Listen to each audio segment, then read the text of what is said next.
Welcome back to Talking Stupid. Stupid.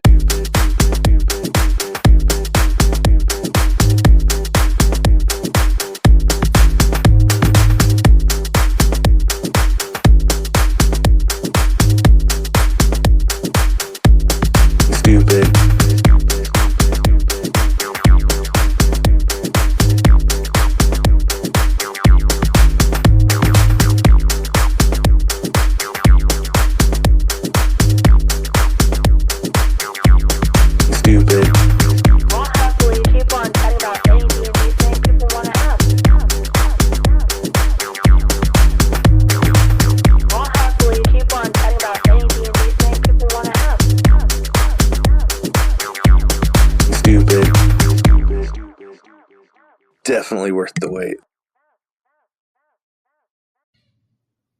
Want to make a podcast? Spotify's got a platform that lets you make one super easily and then distribute it everywhere and even make money doing so, all in one place for free. It's called Spotify for Podcasters, and here's how it works. Spotify for Podcasters lets you record and edit podcasts right from your phone or computer, so no matter what your setup is like, you can start creating today. Then you can distribute your podcast to Spotify and everywhere else podcasts are heard. Video podcasts are also available on Spotify. And when you want to take conversations with your fans to the next level, Q&A and polls are the best way to get them talking. With Spotify for Podcasters, you can earn money in a variety of ways, including ads and podcast subscriptions. And best of all, it's totally free with no catch. Ever since we discovered Spotify for Podcasters, it feels like we've had a lot more options in terms of Q&As and polls that has let us be a little bit more creative and get in touch with our patrons on a whole other level. We highly recommend you give it a try. Download the Spotify for Podcasters app or go to www.spotify.com/podcasters to get started.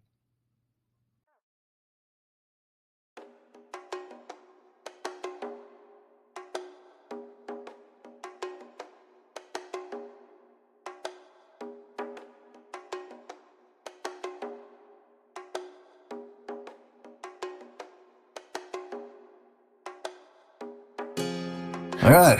Well, welcome everyone to the first episode of Talking Stupid. It's a chaotic inquisition of all things lawful stupid. I'm your host, Inverted Zebra. You probably recognize me from some of my other featured cameos, such as Fuck You Zeebs and some other random chuckles we get during the podcast. So we're going to run down some of the most recent episodes and give you guys all a little behind the scenes, some character thoughts, some insights to Dwayne's world, and just have some fun with it. So obviously, yes, and obviously got the whole crew joining us today. So in a very particular order, based on their best breakfast cereals, I've got Dwayne, the pigeonest of toes, Peden. Got Curveball, did not see that coming. Now I get why, you don't lose your tempo. We got Devin, Thunder Cakes Davenport. She's a bona fide artist, A-Bone, and probably to a T of his own style, where only 2% will get this, Chainsaw Jim Duggan. So I'm the 98%. So I'm the 98% too. Thanks. Wait, if you, Jim, anyone? They're out there. Don't worry. they're out there. text. I tell myself I got it. Cool. There's They're somebody who knows like 90s era Hulk Hogan wrestling stars, so we'll get there. All right, so we're not going to go all the way back. We're going to start off after, the episode right before Devin comes back with his new character, Paul. So episodes 30 through what we just recorded, 35. So as a refresher, that's defeating the Goo Dragon, heading out of the cave, and everything forward to what we just recorded. Awesome. All right. So again, this time in no particular order, because I'm really good at fidgeting and shuffling the questions I wrote up. We're going to start with you, Shane. Okay. All right. So back as you guys exited the cave, we had a scene where May looks at you, says, "I don't feel good," and collapses. And I mentioned this before. We all kind of had that Thanos snap moment where we thought she was just done. I thought Dwayne was gonna erase her from the universe. Yes, absolutely. And I couldn't. They could record. You just get deleted. So, if that had played out that way, how do you feel like it would have affected Gus? So I have a plan for if Gus were to lose May. Should I say more than that? I don't know, because it could still happen. It's true. Up to you how much you feel comfortable. I could be either encouraged or dissuaded, depending how you don't dangle the carrot. I'll say this. It starts with him as a reaction to the trauma, losing his sense of taste. Ooh. Gus, the Oathbreaker Paladin. And it goes from there in traditional Shane fashion. It's super dark for you. And then, like any other show, you're like, oh, he loses his taste. Like, oh man, it went real bad. Like, what happened? So I feel like that's even more insane than the fume transition that we got the other. Like, whew. All right.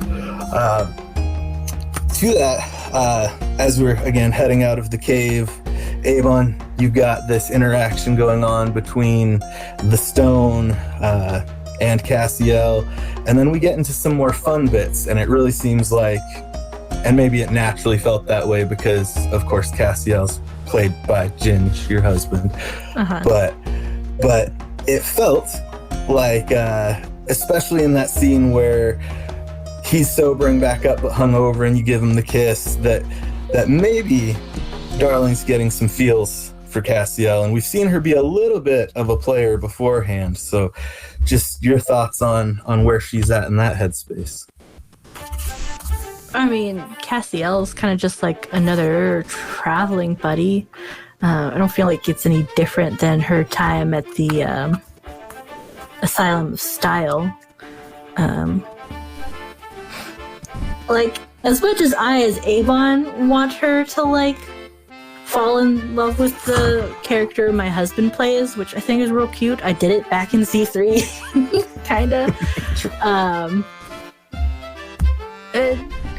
He's currently a nice buddy to talk to, a little bit different than family, but I don't think they're at a stage of growth for her to lean either way. That was just kind of like, just a little feel better. Gotcha. Counterpoint, you never kissed Tuck Duck. Also, there's that too, I guess. But And that's why there's a war now in episode 35. you need me to play Romeo and Juliet with Tuck Duck? We didn't know that the most aggressive of those squander coming our way was Tuck Tuck with a broken heart. Unrequited love. No. You have even more tales now. I think what you're looking for is Bitter Blue. That's what that's going to be. It's another Bonnie Tyler song. Tuck Tuck, like, just because he's got more of a little brother vibe that I picked up with He's her. 16. Yeah, he's also 16.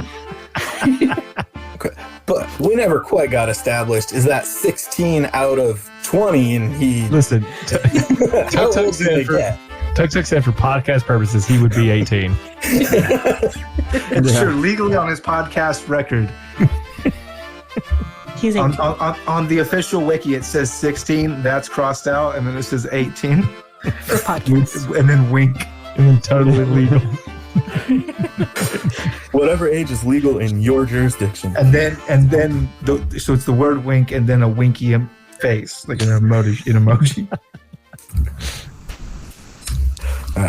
So, Dwayne, I had to ask this. The curiosity got to me. So, the goo dragon that they battled, and then knowing that May got cursed shortly after her interactions with that dragon, is the goo dragon a specific creature you developed for Agos, or is that a normal dragon and that is what the curse does to it when it gets to the end stages? Yeah, that's a really good question. It is. I will answer this as vaguely as possible, or as mysteriously as possible. That is not a specific creature developed for Agos. That was pretty mysterious. Kind of mysterious. I'm captivated by mystery. All right. So we'll go full circle now, Devin. From the minute Paul Barro, am I rolling enough R's? Or do I Do it again. Just you think when you're saying bottom, Barrow. think of when Scarface is like shooting. Is you got to do like a lot of that, you know. We'll get to the end of the first episode of Talking Stupid by the time I finish his name. Yes. Yep. So he comes out and clearly he is like a showman. He's got that extreme confident bravado. And then there's a moment right before the airship scene where he pauses and you guys let Avon go ahead alone. Was that like partially a metagame fluke, or is that more of a sign that he is a little bit more talk and not just like foolhardy run in? It may have been fluke because the way that I'm playing Pobaro is that he's very much into conflict. I think there are just some things that happen for him that he can't control, which may come up later on here in the episodes with the blood thing. But no, he's into getting in, getting hands on very much. And I do want to say I don't even think it's in a form of a question I can make, but I want to comment because it's the most respectful way I've ever seen out of all the D&D shows and content I consume. You guys hit a stride, and everybody knows that when you're getting into a character or a scene, it can be really easy to dive full force in. And I think Dwayne caught on that like that might be making somebody uncomfortable or not quite where you guys want to take things. There was like a quick note and no stumble. You guys just carried on and respected everybody's boundaries. And I thought that was very cool because I know there's a lot of teams that, you know, having to stop in the middle of something like that is a stumbling block. And is that something that you guys feel like is just learned over time, or because you guys have such good camaraderie? Or I'll jump in on that real quick and say that that is the direct result of a session 0, a good session 0 where we ask people's comfortability and their lines and what's too far, and that was a line that was discussed, and as soon as and you'll I even forgot hear the line. And then yeah, I that's was fine. You'll reminded even of the hear line. like my descriptions on those things are lighter than I maybe I typically would, just because when I get excited, I'm like, yeah, devil's in the details. But we try to keep that to a minimum because it is a boundary, and frankly, it's probably a good point that we don't dive too deep into that stuff. Like some of the stuff that happened at Delmore, I loved, right? Because the devil's in the details. But I also understand where that can make people go, ugh. So, because it was a very tough scene. Yeah, I Let's do really it again. appreciate I love it. Dwayne telling me to like headphones off for some of the detail scenes, or at least when there's more of them. definitely. And I think it goes like you guys do have like a very natural like back and forth and candor with each other, and that respect for boundaries. And this is kind of to all of you guys, but it was a scene that Shane and Devin had pull up that just floored me on the just very like multi-dimensional role play. Is we had Paul Barrow show up, and when you guys are deciding like to head off and he needs to join the group, he makes that comment about like, just ask for my help. And Shane digs heels in, is like, I will never ask for your help. And that had such an organic, like, these two are brothers. There is a history there. Like, even if it's not told, it just immediately feels like this has happened before. And so for listeners who are trying to role play, like, is that just luck when you stumble into that? Like, I know you guys don't prearrange those conversations, so like, how would you help people like make those role plays more real? I think that particular scene, for me, I just kind of made a snap judgment that was gonna be like, hey, I'm gonna be the big bro. Or like, even if I'm not the big bro, I'm gonna like big bro posture to Paul Barrow, and I think that's gonna get a rise out of him. And it's a thing that I've gone back to in later episodes of just kind of like that teasing relationship. And Devin is just the champion yes-ander of the world, and the way that he carries that, and I think are natural. Devin is my brother, so it's very easy for me to just get kind of in their role, because it's kind of like the relationship that we have. Yeah, and I think also like the dynamic of us being siblings has been just really fun. No matter what, like hopping in and out of these. Well, I say me. I've had characters hopping in and out of. Oh, that's like has been easy. And so, I really like the dynamic with Avon as well. Is like, like we all have different nicknames. I'm doing that on purpose too. Is like, now you're the tiny dancer for me, and he's Sprout and Gustav, and we're just, I don't know. I found that very fun as a dynamic that Dwayne has allowed us to pull from as well. Fantastic. I also think about how because Darling is ultimately like little sister. I think about how my youngest sister kind of like interacts with me, and it's fun and playful. I try my best, but I also try to give Darling a bit more extra than my sibling. She's a little bit meaner. Cut that, quick. Okay. That's bad. All right. So, Dwayne, as a DM, do you have any plans for future campaigns to take us to a new place in Goron where your creatures don't have mouths or buttholes that the creatures avoid? I'll quit the day that. Yeah. So I wouldn't even. Here's the cool thing about nature. If you thought about it, like if all the humans disappeared, the world would go on, right? It would just react. So I'm not even saying you have to go to a new world to find monsters that don't have buttholes. I'm just saying nature responds, and sometimes quicker than you think.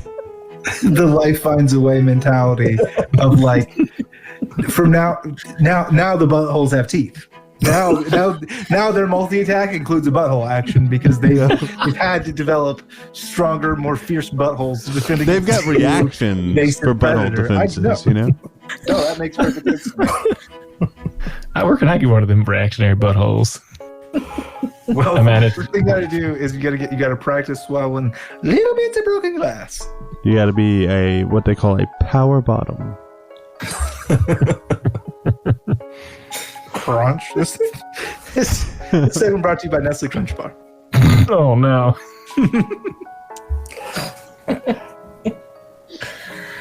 And then Gus's philosophy, nom or be nommed, he kind of did throw himself into that be nommed situation, but came out of it rather explosively. So does that change the way it works, or is that just a funny aspect of being nommed?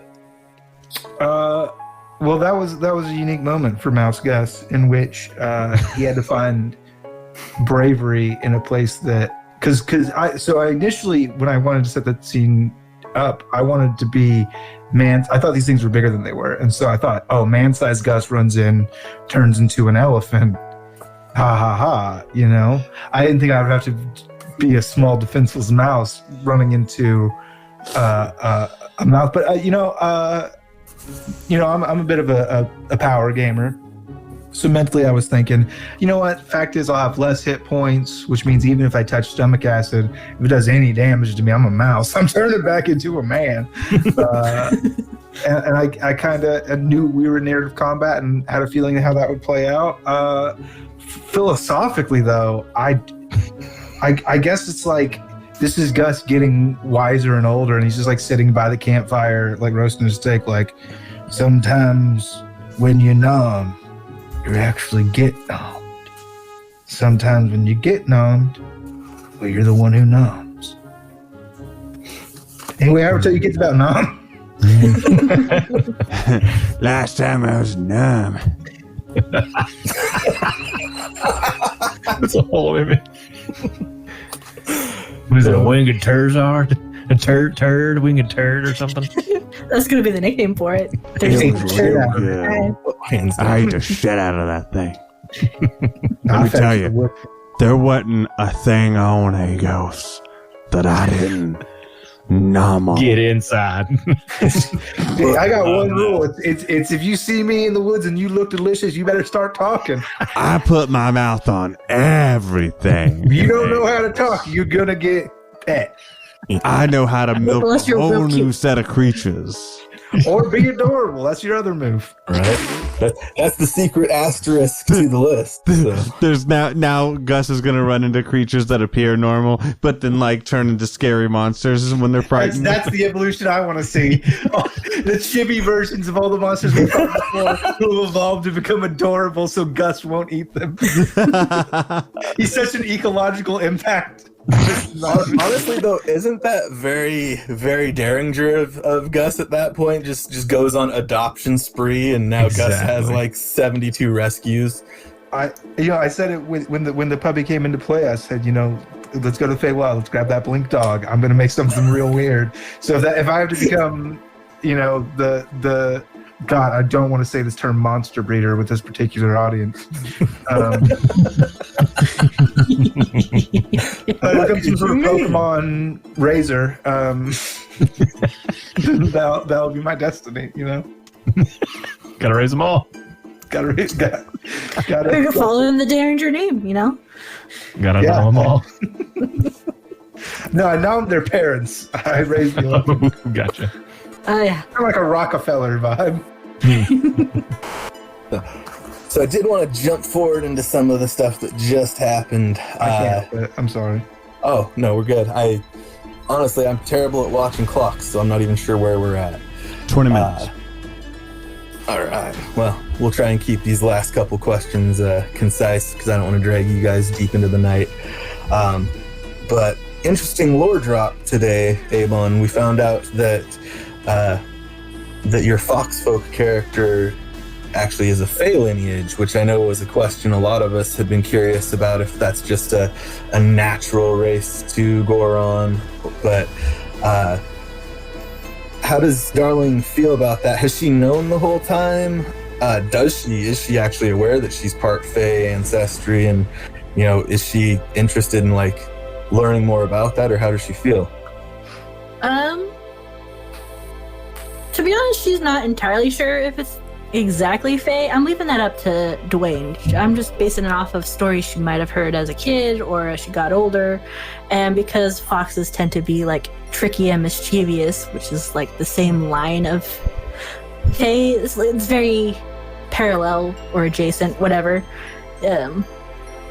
So I don't think she's interested in exploring it too much further, not unless prompted further. Because we all grew up orphans, however none of us have gone into looking into like who our previous parents were for whatever reason, or they kind of already know their story. I think, without spoiling too much, Darling's content with the Derringer family. As much as she dislikes Toddy, she's here. This is her family. Any more than that, it's just icing to a cake, I guess. Okay. I really love the version where Darling just thinks she's a normal fox girl until one day she gets some experience in combat. She grows a second tail and she's like, "Oh fuck, I'm magic." I only think it's magic. Wait a second, I'm a fucking fairy. Flies Ghost away with doesn't get tails. more spots. Yeah, exactly. Like Sonic the Hedgehog tails. Later. I'll just wait till Dwayne says I can. Just fly away like tails. You get enough tails. Mhm. That's just aerodynamics. You can't argue with that. I mean, It's hard to. Sonic proved that already. So Yeah. All right, Dwayne. One of the last few questions for you. I had to like full stop when you said this. So, Captain Swan, and then we didn't get any more backstory, description, relation, anything. You're gonna just dangle that out there? Yeah. It's nice. Give the people what they asked for. Got I him. do plan to poke that storyline, but I need Darling to be more interested. I want to. I, as a Bond, so Well, desperate. Here's the other Should've thing. described her as hotter. I fast traveled you guys back from Prentice to New Havenhold. Nobody asked to check on the airship. Nobody asked to investigate that on the way. So, and that's after us having a conversation about it. You guys feeling like I was trying to push you away from that story thread versus just push you along.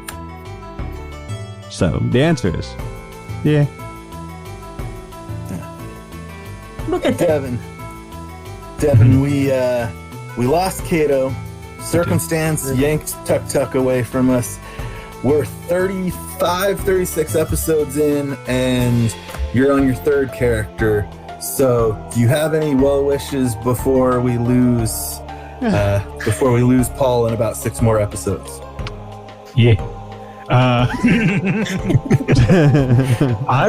So what I really want to do is I really want to keep Obaro. I'd like to, but I gotta find something to like keep him interesting. I think is going to be probably the hurdle. Right now, it's like funny to have the relational aspect, but I'm not. He's going to go from here. I'm going to find something. There'll be something, but if not, I'll let Dwayne murder him. But I think we're too far in. That's what happened to Kato. Is Devin let Dwayne murder him? That's right. Yeah, I've only got 2 HP left. You know, just don't look at my character sheet. You're allowed. All right. Last question I'm going to ask for the night. This one actually comes from Imaginer versus Gaming from our Discord. And Yeah. as a little fun side plug, if you're listening to this and you have questions about additional episodes, behind the scenes stuff, message me. I'll try and sneak them in so that way everybody gets their voice in here and it's not just Zebra playing 20 questions constantly. But he'd like to know, what's the scariest or most uncomfortable encounter that you've ever had in a campaign? I mean, I've played in real life game stores, and I gotta say, it's definitely the smell.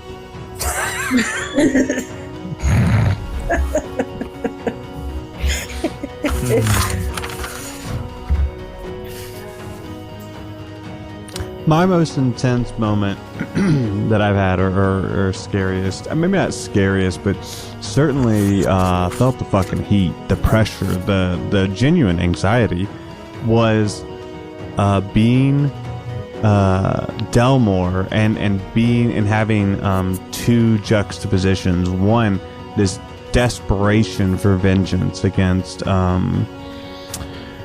want to say the Hound, but that doesn't sound right. The Jackal, and the desperation of the fight. Following that immediately is Delmore, who's now in the shittiest position, and having to hope and pray that somehow Devin's character is able to make his way through and save him. That was intense. Shane did a great job of setting up the pressure from a narrative standpoint, from a gaming standpoint.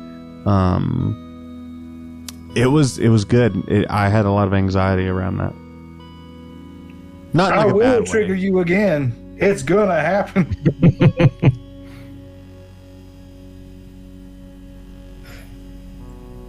I'm still thinking. Somebody else. Nobody go. else has an answer for that?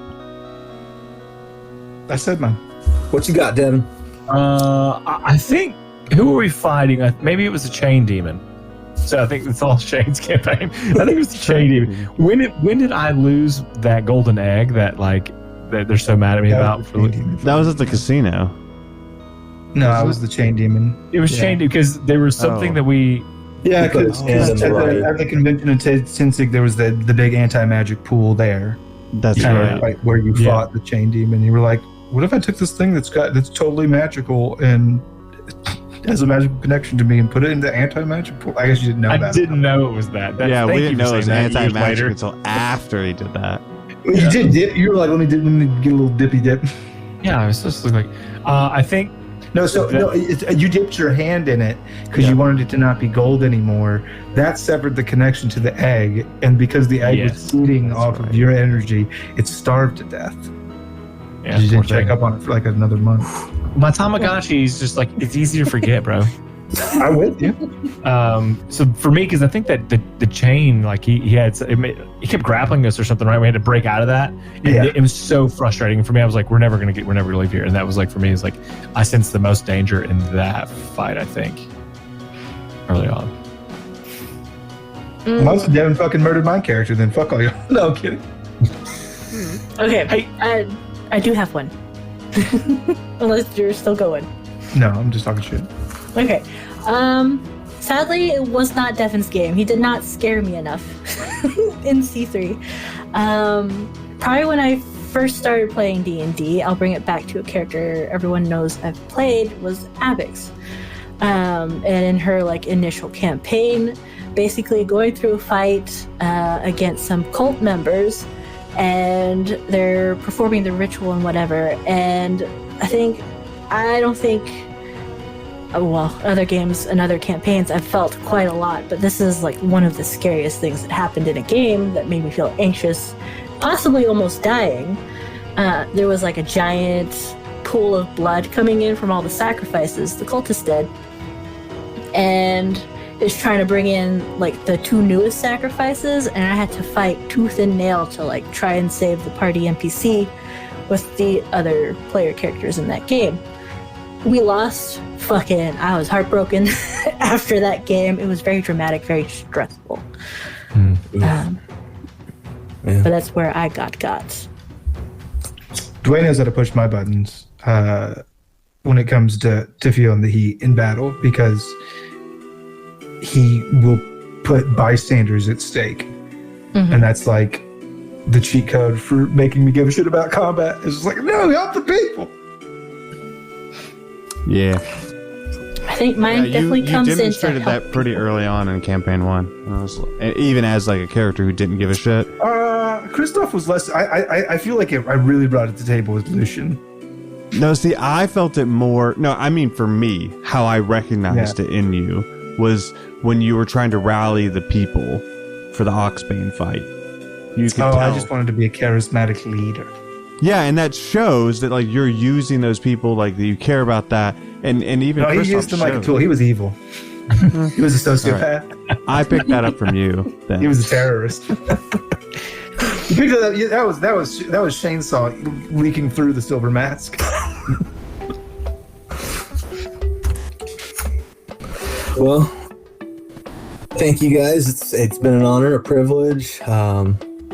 Any final things you guys want to say before we call it? No, I just want to hear your cool sign off. Mm-hmm. Yeah. Go for it. Oh, see, this is where I get to have fun and just throw the ball at Devin and say something stupid. Bye, Devin. Oh, crap. Doesn't work when we do. Ah, shoot. Thanks, everybody. Thanks for listening in. Really appreciate you, and hope you listen to the next episode of CPU Say It. Talking stupid. Stupid.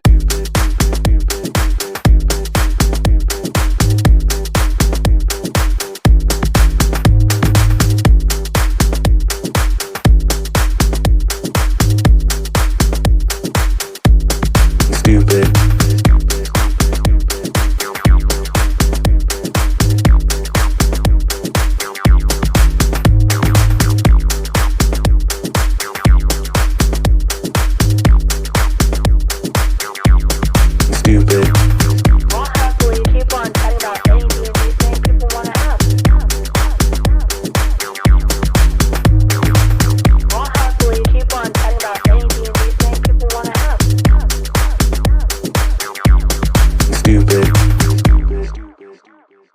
definitely worth the wait.